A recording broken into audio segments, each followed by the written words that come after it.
Hello friends, in this video I will show you how to replace the toner cartridges and the drum units on Brother HL-L3210 model. Open the cover.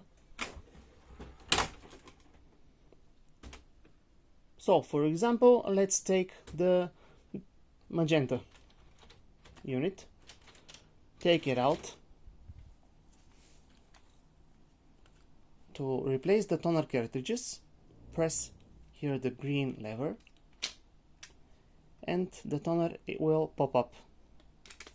Just take it out and that's it. This is the toner cartridge and this is the drum unit. So now you know how to replace the drum unit. Just put a new one and put in the toner cartridge. Then put back all together in the device. So again, the toner cartridge fits into the drum unit and the whole unit goes into the printer.